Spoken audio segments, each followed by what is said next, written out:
How would you feel if someone comments on a selfie on Facebook or Instagram like that? You look ugly, you are fat, or even worse. We hope you are dead. So you might feel frustrated and intimidated at first, but sooner you will wallow in self-hatred. You will tell yourself over and over again, no one likes me, no one cares about me. I should do what they said, go drop that.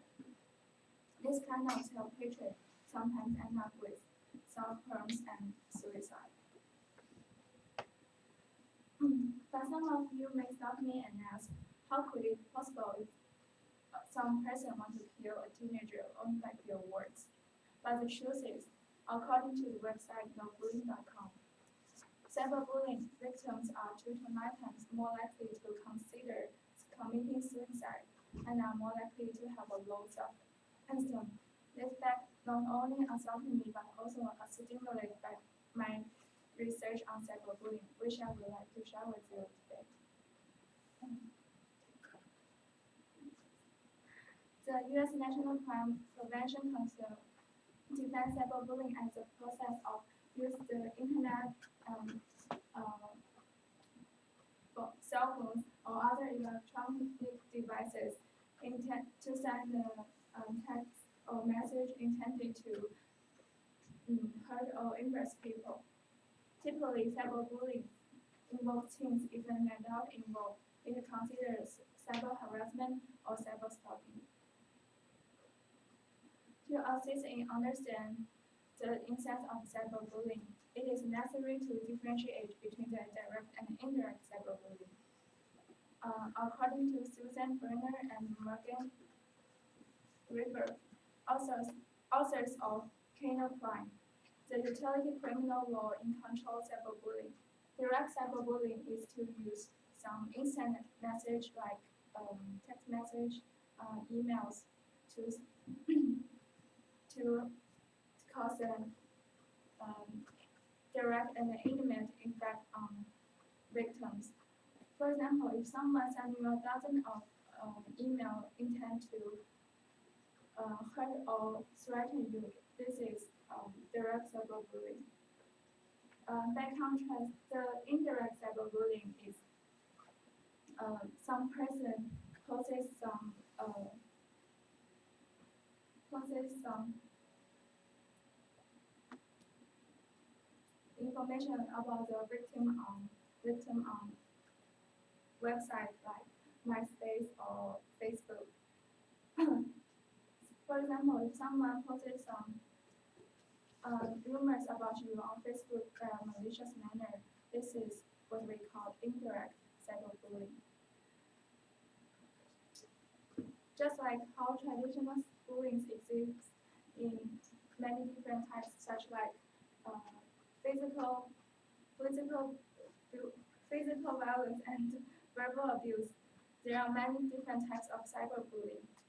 Sherry Golden, a bullying prevention advocate and the author of the Beyond Birds, wrote on her very well.com that there are 5 primary ways that keep cyberbullying by others, namely harassing someone, impersonating someone, using photographs, creating websites, blogs, and more participating in heavy stunting.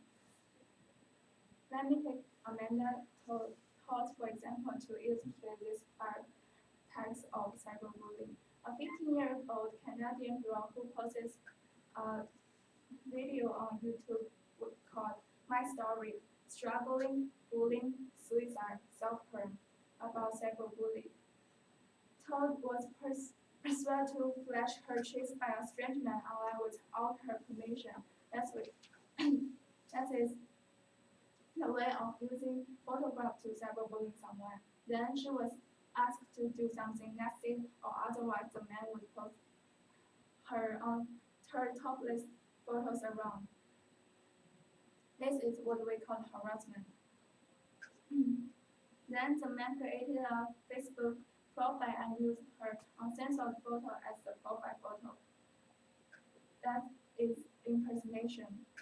When rumors, lies, or gossip spread on the internet, that is using your internet and blogs to cyberbully someone.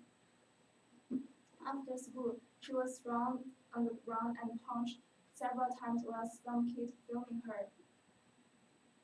those who those videotype videotype bullying incident was posted on YouTube, which humiliated and influenced her greatly. Those who filmed and download her video are those people who participate in happy stalking. After years of being humiliated and harassed online, she took her own life in 2012. Her death is called us for sinking the fatal impact of cyberbullying and to seek the measure of prevent teenagers from cyberbullying.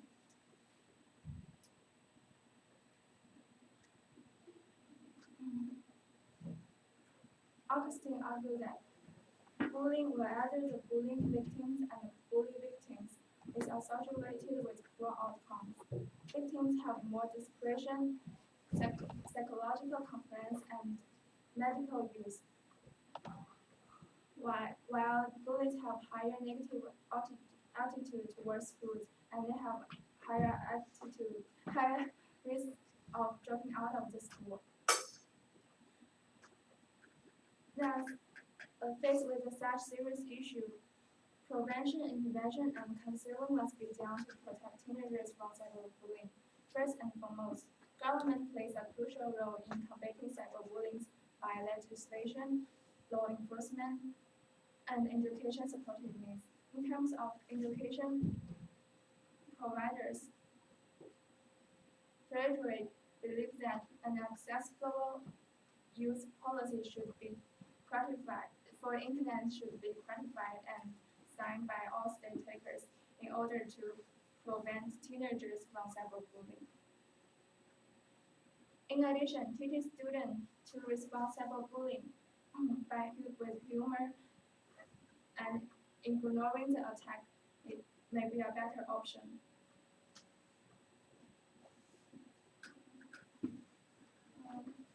According to Mary Mascari of Berhampton University, apart from state and school-based intervention, parents must take the initiatives to prevent their children from cyberbullying.